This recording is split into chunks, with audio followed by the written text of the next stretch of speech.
샬롬, 하나님은 모든 삶의 영역을 다스리시는 주님이십니다.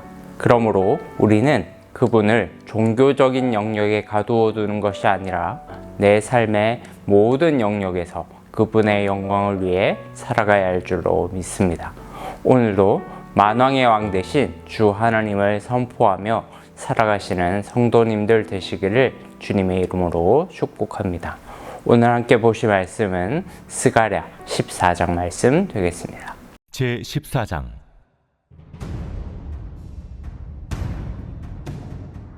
여호와의 날이 이르리라. 그날에 내 재물이 약탈되어 내 가운데에서 나누이리라. 내가 이방 나라들을 모아 예루살렘과 싸우게 하리니 성읍이 함락되며 가옥이 약탈되며 부녀가 욕을 당하며 성읍 백성이 절반이나 사로잡혀 가려니와 남은 백성은 성읍에서 끊어지지 아니하리라. 그때 여호와께서 나가사 그 이방 나라들을 치시되 이왕의 전쟁 날에 싸운 것 같이 하시리라. 그날에 그의 발이 예루살렘 앞 곧 동쪽 감람산에 서실 것이요 감람산은 그 한가운데가 동서로 갈라져 매우 큰 골짜기가 되어서 산 절반은 북으로 절반은 남으로 옮기고 그 산 골짜기는 아셀까지 이를지라. 너희가 그 산 골짜기로 도망하되 유다 왕 우시야 때의 지진을 피하여 도망하던 것 같이 하리라. 나의 하나님 여호와께서 임하실 것이요 모든 거룩한 자들이 주와 함께하리라. 그날에는 빛이 없겠고 광명한 것들이 떠날 것이라. 여호와께서 하시는 한 날이 있으리니 낮도 아니요 밤도 아니라 어두워갈 때에 빛이 있으리로다. 그날에 생수가 예루살렘에서 솟아나서 절반은 동해로 절반은 서해로 흐를 것이라. 여름에도 겨울에도 그러하리라. 여호와께서 천하의 왕이 되시리니 그날에는 여호와께서 홀로 한 분이실 것이요 그의 이름이 홀로 하나이실 것이라.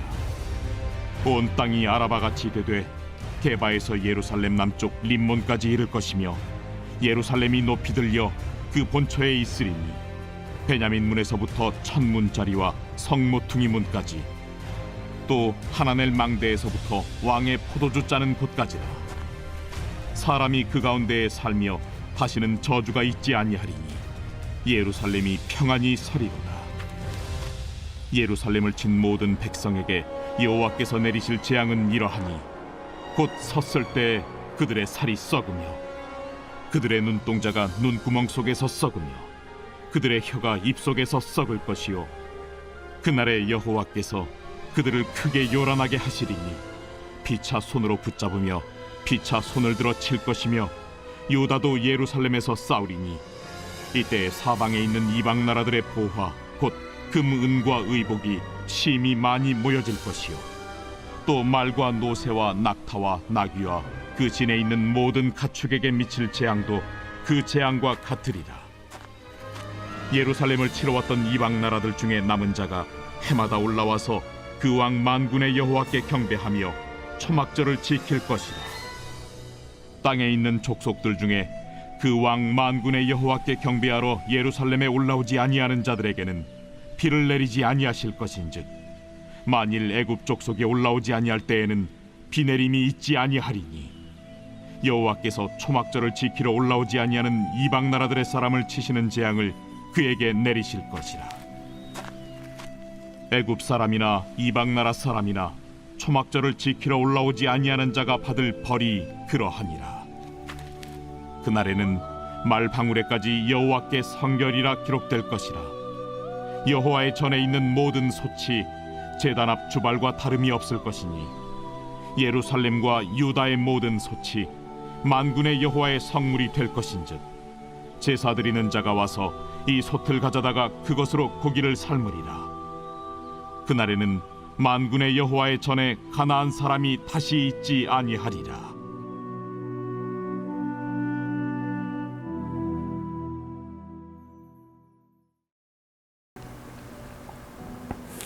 스가랴서 14장은 스가랴의 마지막 장으로서 종말의 완성에 일어나게 될 일들을 보여주고 있어요. 악의 세력들과 최후의 전쟁이 일어나고 남은 자들이 최종적인 구원을 얻고 하나님 나라가 완성되고 만국이 그분께 엎드려 경배하게 될 것이라는 종말의 완성과 관련된 모든 주제들이 총망라된 매우 신학적인 본문이라고 할 수 있어요. 종말은 늘 두 가지 의미를 동시에 가지고 있어요. 하나님께서 택하신 남은 자들에게는 구원과 회복과 영광의 날이지만 하나님을 대적하는 악의 세력들에게는 슬픔과 패망의 날이죠. 1절에서 여호와의 날이 이를 것이라고 말씀하고 있는데요. 여기서 말하는 여호와의 날은 신약과 연결시켜보면 예수 그리스도께서 최종적으로 재림하시는 종말의 날을 의미합니다. 그리고 2절에서 보면 하나님께서 이방 나라들을 모아서 예루살렘과 싸우게 하실 것이고 수많은 사람들이 그 대적의 칼에 고난을 당할 것이라고 말씀하고 있어요. 그러나 2절 후반부에 중요한 말씀이 있죠. 남은 백성은 성읍에서 끊어지지 아니하리라. 너무나 격렬한 전투가 벌어져서 하나님의 백성들의 피해도 만만치 않습니다. 그러나 한 가지 확신할 수 있는 것이 있죠. 그것은 결코 우리가 이 전쟁에서 패하지 않을 것이라는 사실입니다. 어떻게 이렇게 자신 있게 확실할 수 있는 거죠? 이 싸움이 우리의 유능함이나 의지에 달려있지 않기 때문이죠. 3절 말씀을 함께 볼까요? 그때 여호와께서 나가사 그 이방 나라들을 70일 이방의 전쟁의 날에 싸운 것 같이 하시리라. 싸우는 주체가 누구라고요? 네, 그렇습니다. 바로 예수 그리스도 여호와 하나님께서 친히 우리의 대장이 되셔서 악의 세력들과 싸우실 거예요. 우리는 이 거룩한 전쟁에 참여하는 하나님의 전사들인 것이죠. 계속해서 4절 5절 말씀 보겠습니다.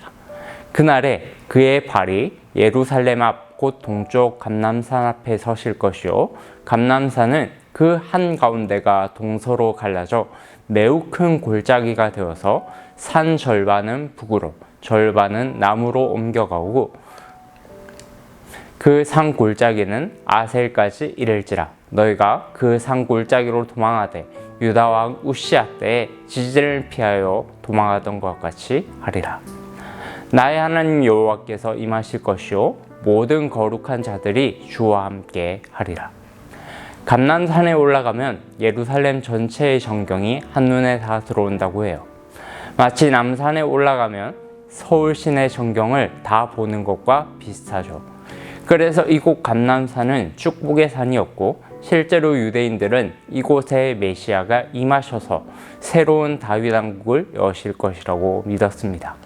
또한 감람산이 동서로 갈라져서 매우 큰 골짜기가 된다는 말은 하나님께서 마지막 날 우리의 피난처가 되실 것이라는 것을 상징적인 표현으로 보여주고 있는 겁니다. 이것은 스가랴 선지자가 출애굽 당시에 홍해가 좌우로 갈라져서 이스라엘 백성들이 홍해를 마치 마른 땅처럼 건너서 구원을 받은 것에서 모티브를 가져온 것인데요. 메시아의 왕국이 도래하는 날 남은 자들이 모두 이 산으로 도망하여 주님과 함께 이 세상을 통치할 것이라는 말입니다. 사랑하는 여러분, 우리의 대장이 되셔서 악의 세력과 최후의 전쟁을 벌이시고 모든 택한 자들을 이끄셔서 함께 통치하실 그 메시아가 바로 누구시죠? 네, 바로 예수 그리스도십니다.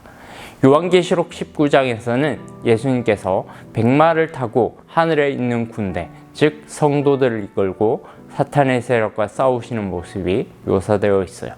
그리고 그 후에 사탄과 그의 세력들은 영원한 무적행에 던져지고 성도들은 영원히 하나님의 백성이 되어 세세무궁토록 그분과 함께 예배하게 될 것입니다. 이것이 우리에게 임하는 찬란한 종말의 영광이에요. 이건 그럴 수도 있고 안 그럴 수도 있는 것이 아닙니다. 가능성의 문제가 아니에요. 틀림없이 확실히 그렇게 될 것이라는 하나님의 약속입니다. 그 보증이 바로 십자가와 부활 사건인 것이죠. 그리고 우리가 하나님의 자녀인 것을 성령께서 우리에게 증언하십니다. 8절 말씀 함께 읽겠습니다.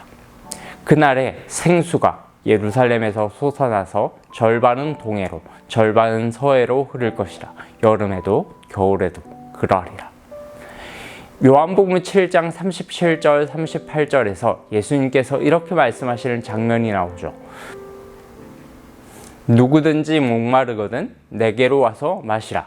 나를 믿는 자는 성경에 이른 것 같이 그 배에서 생수의 강이 흘러나오리라. 그리고 뒤이어서 바로 이 생수의 강이 성령을 가리키는 것이라고 친히 말씀하십니다.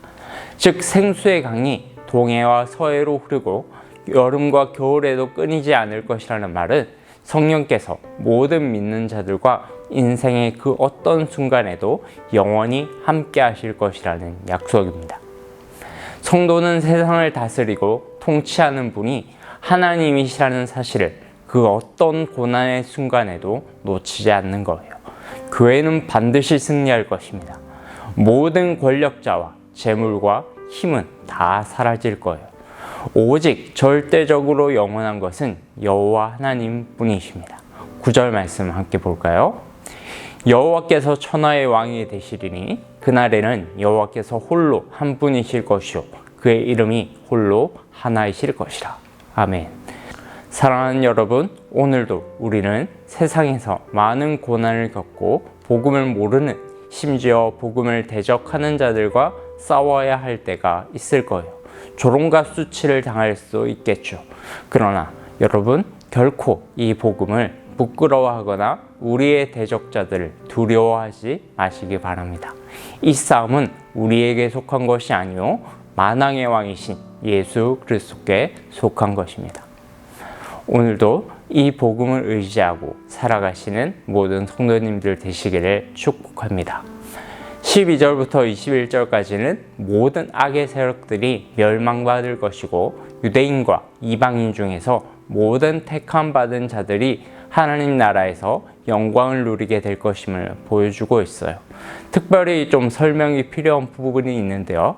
16절에서 19절에 보면 땅에 있는 모든 족속이 예루살렘으로 올라와서 초막절을 지키게 될 것이라고 말씀하는 부분이 있는데 이 부분이 좀 설명이 필요할 것 같아요. 이 부분을 문자적으로 해석하는 분들은 마지막 날에 예수 그리스도께서 실제로 이스라엘 예루살렘에 재림하셔서 모든 민족들을 예루살렘으로 귀환하게 하실 것이고 유대인들의 절기가 회복될 것이라고 가르칩니다. 이런 관점으로 성경을 해석하는 것을 전문용어로 세대주의 세계관이라고 하는데요. 제가 유튜브를 보니까 이렇게 세대주의적인 관점으로 예언서의 말씀들을 해석하는 분들이 꽤 많더라고요. 그러나 분명히 신약에서는 예수 그리스도의 초림으로 이제 문자적인 유대 절기가 폐하여졌다라고 말하고 있어요. 그러므로 이 말은 문자적이 아니라 상징적으로 해석되어야 합니다. 예루살렘은 더 이상 문자적인 유대 예루살렘을 의미하지 않죠. 예수 그리스도 안에서 모든 믿는 자들이 하나 된 공동체인 교회를 의미합니다. 그리고 초막절을 지킬 것이라는 의미도 초막절의 영적인 의미, 즉 우리에게 한 해 동안 결실을 주시고 지금까지 인도하여 주신 하나님께 감사와 찬양을 드린다는 의미가 담겨져 있습니다. 오늘날 우리가 교회에서 추수감사절을 지키는 것과 비슷한 것이죠. 우리는 이런 감사를 통해서 장차 임할 하늘의 영광을 이 땅에서 미리 맛보는 거예요. 사랑하는 여러분, 교회는 이미 승리한 공동체인 줄로 믿으시기 바랍니다. 지금 잠깐 우리가 겪는 고난은 하나님께서 우리를 망하게 하시려는 데 목적이 있는 것이 아니라 우리를 더 연단시키시고 믿음으로 담대하게 하시는 훈련인 줄로 믿으시기 바랍니다. 이 땅의 교회들은 이런 고난을 통해서 하늘의 기쁨과 예배의 충만함을 누릴 수 있습니다. 그러므로 사랑하는 여러분, 2000년 전에 바울이 디모데에게 했던 가르침이 우리의 고백이 되기를 원합니다. 그러므로 너는 두려워하지 말고 복음과 함께 고난을 받으라. 오늘도 세상을 두려워하지 않고 담대하게 만왕의 왕 되신 주 예수 그리스도를 선포하며 살아가시는 모든 성도님들 되시기를 주님의 이름으로 축복합니다.